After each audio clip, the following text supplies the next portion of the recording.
네, 여러분 안녕하십니까? 2025년 10월 19일 오늘은 공간복음 시리즈 11번째 시간입니다.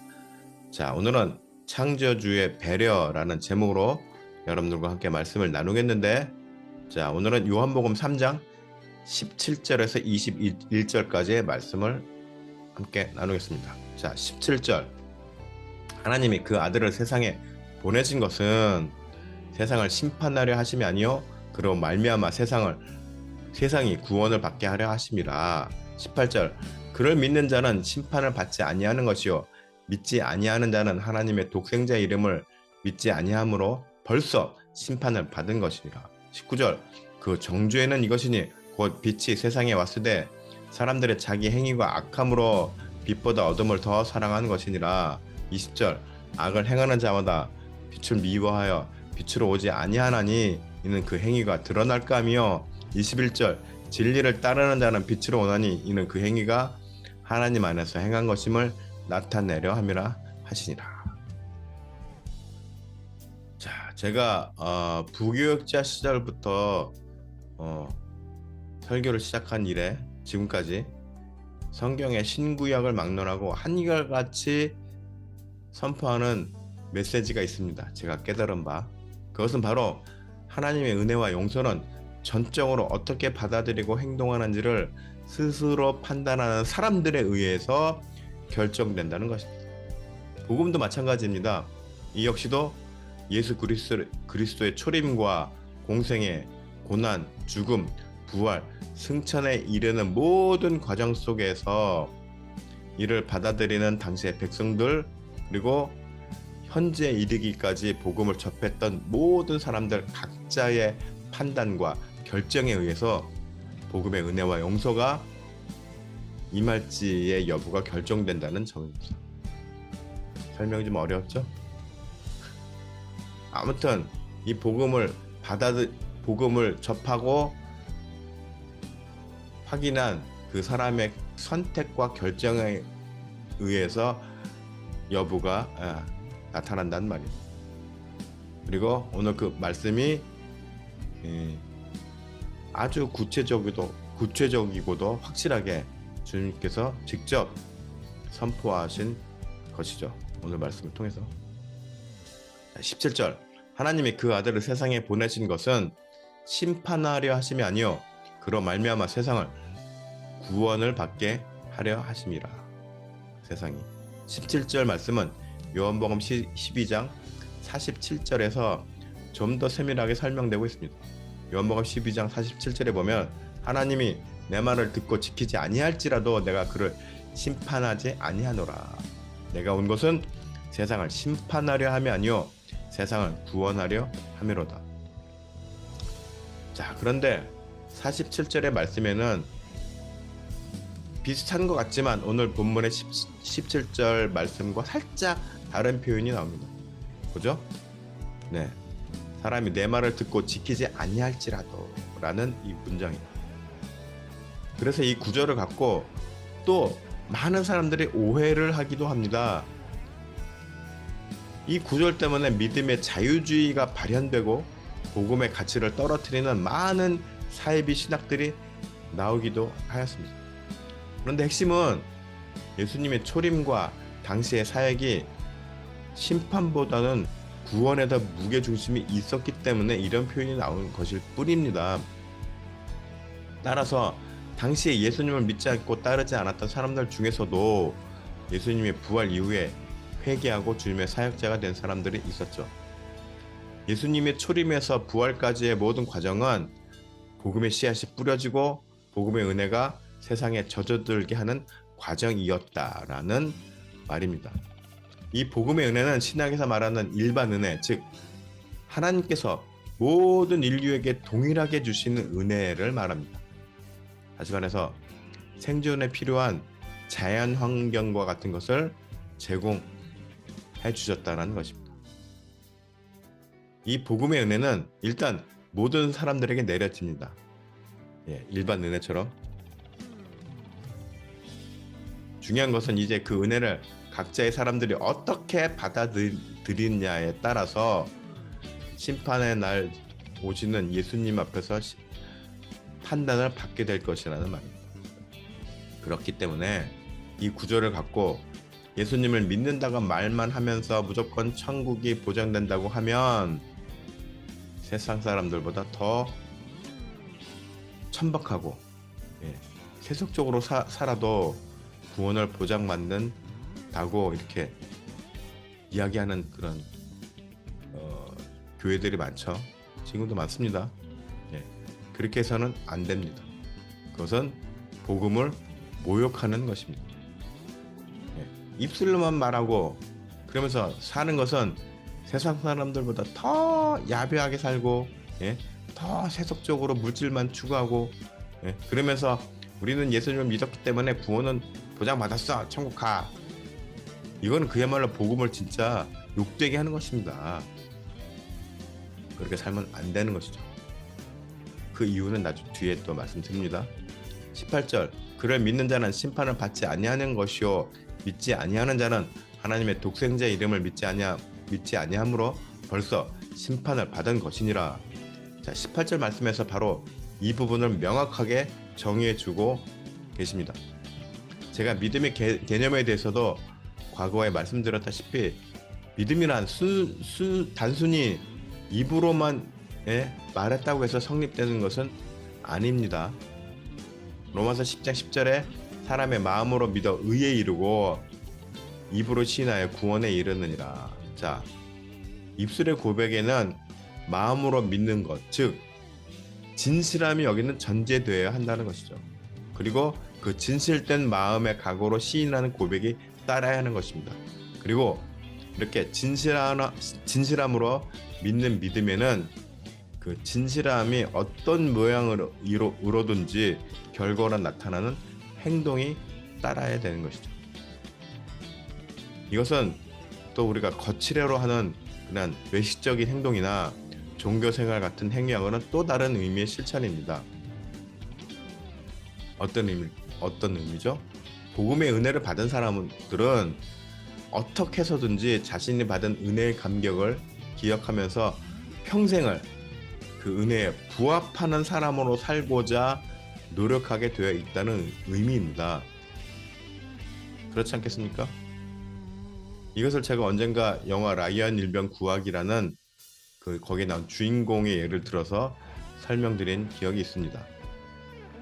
우리들이 보통 누군가에게 평생 갚지 못할 어떤 도움을 받았거나 나의 생명을 구해 준 은인이 있다면 그것을 나를 도와준 사람을 생각하면서 남은 나의 인생을 정말 보람되고 가치 있게 살고자 하는 그런 마음이 들지 않겠습니까? 그렇게 살려고 노력하지 않겠습니까? 그게 보통 사람이라면 다 그렇게 느끼겠죠. 그렇게 하겠죠. 그런데 이러한 도움을 받았음에도 그냥 인생을 막 사는 사람들이 있다면 그것은 뭐예요? 나를 도와준 그 은인에 대해서 모욕하는 것이죠. 그리고 더불어 자기 스스로 인생도 가치 없는 인생으로 격을 떨어뜨리는 것이 된다는 말입니다. 그래서 이미 심판을 받았느니라 라고 하는 오늘 본문의 이 표현이 바로 이러한 의미인 것입니다. 자, 19절, 그 정죄는 이것이니 곧 빛이 세상에 왔을 때 사람들이 자기 행위가 악함으로 빛보다 어둠을 더 사랑하는 것이니라. 그러면 이제 복음을 받아들이지 않고 혹여 복음을 거칠애로 받는 신용만 한 사람들은 어떻게 구분할 수 있을까요?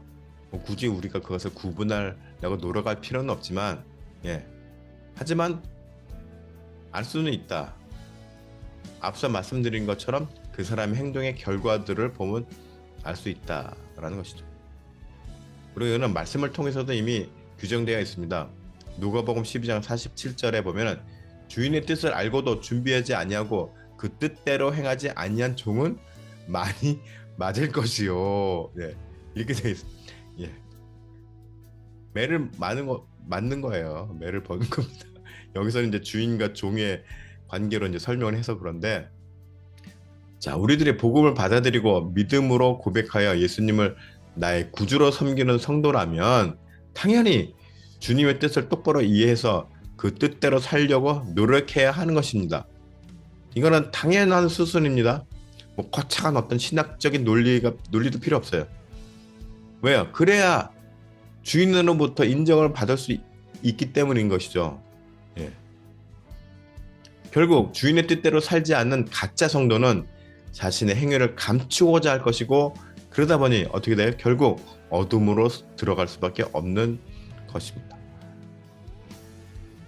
20절, 악을 행하는 자마다 빛을 미워하여 빛으로 오지 아니하나니 이는 그 행위가 드러날까 함이요. 자, 이제 복음을 저버린 사람들은 어떨까요? 자신의 행위를 정당화하기 위하여 혹은 나의 잘못을 감추기 위하여 수단과 방법을 가리지 않고, 여기서 중요한 거는 수단과 방법을 가리지 않는다는 것입니다. 그렇게 가리지 않고 거짓을 하고 모함을 하고, 나의 거짓을 감추기 위해서 다른 사람들을 모함하고, 그 다음에 사람들을 이간질시키고, 분열시키죠.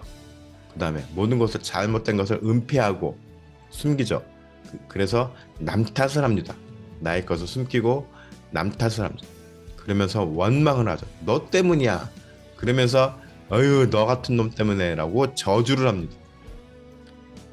이런 모든 것들이 다 뭐예요? 어둠을 따르는 행위인 것입니다. 어둠을 찾는 행위인 것입니다. 자, 21절, 진리를 따르는 자는 빛으로 오나니 이는 그 행위가 하나님 안에서 행한 것임을 나타내려 함이라 하시니라. 이제 마음으로 진실되게 복음을 받아들이고 주님을 고백하며 평생을 그 뜻대로 살고자 노력했던 성도들은 그 노력의 결실만큼 주님 앞에서 칭찬과 인정을 받으며 합당한 상급을 받게 될 것입니다. 언제요? 심판 때. 그렇기 때문에 성도들은 어둠보다는 밝은 빛, 즉 진실함, 칭찬, 섬김, 자신의 부족함을 인정하는 겸손함을 통해서 주님의 축복된 삶으로 계속 이어져 갈 수 있게 되는 것입니다. 갈라디아서 5장 22절 23절에는 오직 성령의 열매는 사랑과 희락과 화평과 오래 참음과 자비와 양선과 충성과 온유 절제니 이 같은 것을 금지할 법이 없느니라 라고 말씀하시죠. 성령의 열매라는 게 뭐예요? 사랑하는 거, 희락, 기뻐하는 거, 화평, 평화를 누리는 거, 오래 참음, 인내하는 거, 자비, 용서하는 거, 양선, 선함을 베푸는 거, 충성, 일편단심, 주님을 따르는 거, 복음을 따르는 거, 온유함, 절제니 이 같은 것을 금지할 법이 없느니라. 자, 그 중에서 특히 또 사랑에는 뭐가 있어요? 사랑에는 진리를 기뻐하는 것이 있습니다. 그 다음에 또 뭐예요? 불의를 기뻐하지 않는 것도 사랑 안에 포함되어 있습니다. 이 모든 것을 다 포함해서 우리는 성령의 열매를 맺어가는 성도들이 된다는 말입니다. 그렇기 때문에 교회 차원에서 어떤 불의를 보고도 못 버티하는 거, 이건 사랑하는 것이 아니죠. 네, 성령의 열매가 아닙니다. 교단 차원에서 세상의 불의를 보고 침묵하는 거, 이거 세상을 사랑하는 것이 아닙니다. 복음을 드러내는 행위가 아니고 성령의 열매가 아닙니다. 그렇다고 해서 불의를 기뻐하지 아니한다고 해서 폭력을 예수님께서 주장하셨습니까? 아니죠. 그저 복음을 기뻐하지 아니하고, 그러니까 불의를 기뻐하지 아니한다는 것을 선포하는 것입니다. 이것은 불의입니다. 이것은 나쁜 것입니다라고 선포는 해야 하는 것입니다. 뭐 폭력 혁명을 유도하라는 말이 절대로 아니죠. 예수님께서 기꺼이 모욕과 모든 것들을 고통을 감내하셨습니다. 그러면서도 당시의 기득권들을 향해서 할 말씀은 하셨죠. 예, 그게 뭐예요? 불의를 기뻐하지 않는 사랑이 있기 때문에 그렇게 하신 것이죠. 그래서 우리들도 그렇게 해야 하는 것입니다. 그것이 바로 성령의 열매를 맺어가는 성도들이 되는 것이란 말입니다. 하나님은 인류에게 복음을 강요하지 않으셨습니다. 예? 맞잖아요. 복음을 강요하지 않으셨습니다. 그러면 복음을 세상에 주셨죠. 그래서 이것을 스스로들 각자가 보고 느끼며 판단해서 각자의 의지로 결정하라는 말입니다. 선택하라는 말인 것이죠. 예. 그래야지 예수님께서 잘했다, 칭찬했다라는 근거가 생기는 것입니다. 내가 스스로 결정해서 주님을 따랐어. 잘 왔다. 이렇게 칭찬할 수가 있는 것이죠. 그냥 다 강제로 오게 했어. 강제로 굴종시켰어요. 그러면 칭찬할 게 아니죠. 그렇죠? 예. 그래서 우리들에게 칭찬을 받게 하기 위해서 칭찬을 하시기 위한 하나님의 배려인 것입니다. 스스로 선택권을 주고. 그런데 이런 하나님의 배려를 악인들은 끝까지 받아들이지 않죠. 그래서 돌이킬 수 없는 후회의 선택을 하게 될 것입니다. 지금도 우리들은 세상을 향해서 복음을 선포해야 됩니다. 결과에 대해서는 우리가 책임지지 않아도 된다는 얘기를 했습니다. 결과까지 우리가 생각한다면은 지금 막 전도왕 이러면서 많은 사람들 전도했다고 하는 전도왕들, 네, 그런 타이틀을 나중에 주님께서 앞에서도 받게 되겠죠.